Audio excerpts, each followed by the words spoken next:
Any official who takes to the podium, who's a spokesperson, no matter for the right, for the left, for the center, when you talk, people listen. What you say has its implications. And to really appreciate the narrative that we create, that's created in the public opinion. We are not just fighting a war on the ground. We're dealing with a PR war. We're dealing with a war when we are preoccupied trying to find our hostages and bring them home, and preoccupied with securing our borders and preventing any more attacks. There is another war out there with the PR war, with the media, the lies, the myths, the fake news that's out there. So when we hear anyone talk from the podium, we listen, and others need to listen and to be able to understand that not everything that is said from the podium is accurate, is fact. So draw your own conclusions as you hear this presentation.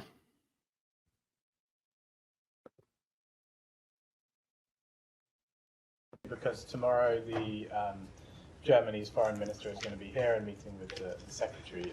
Germany's government has kind of shifted quite a lot in the last few days on their position of support for Israel. They've been, alongside the US, one of the main backers of Israel in this war, and now they're saying, the chancellor is saying that the war in Gaza is no longer justified by the need to fight Hamas. So it seems like whatever coalition was left of countries, including the US, backing Israel seems to be getting smaller.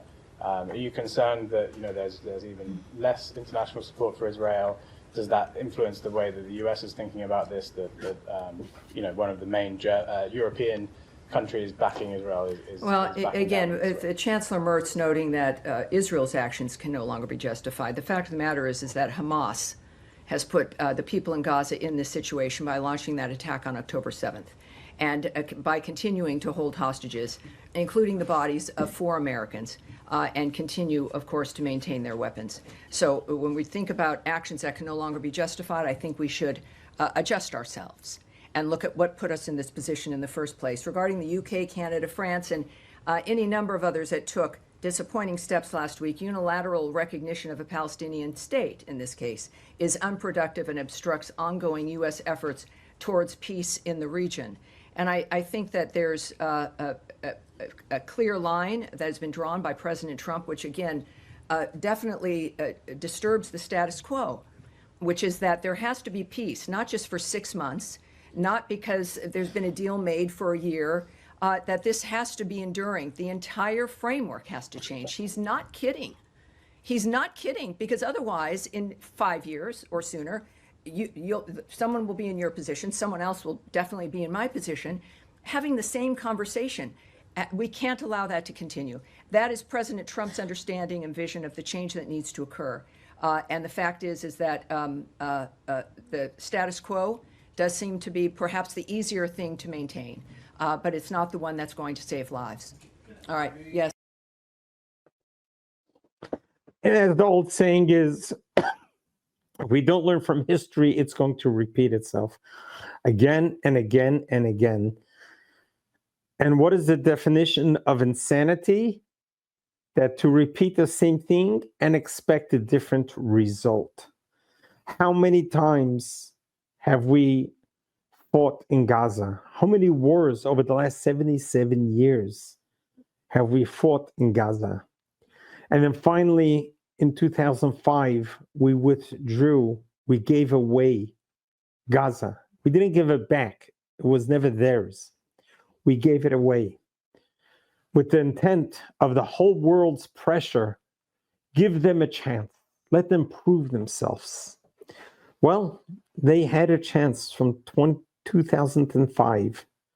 When we left Gaza, it was beautiful. There were greenhouses. There was an industry. There was agriculture. There were beautiful homes. There were synagogues, cemeteries.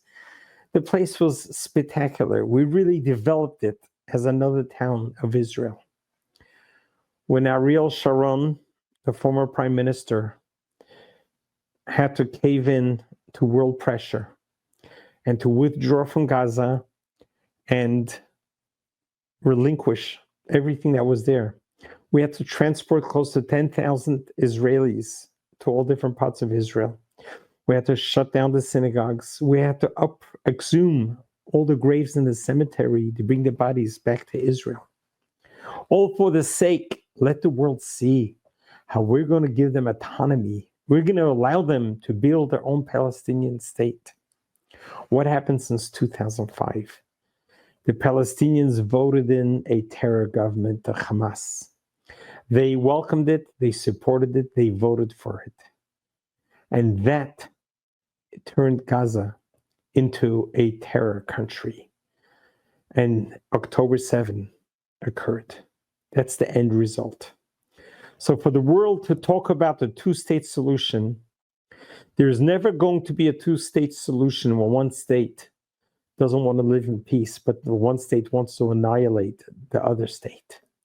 And until the Palestinians learn that Israel, the Jewish people, are here to stay, we were here 3,000 years ago, we're here today, accept it, allow the countries to have safe borders, then they will flourish. Just give it a chance. But they haven't given it a chance. Let's pray and hope that peace will reign once again and bring the hostages home. God bless you. God loves you.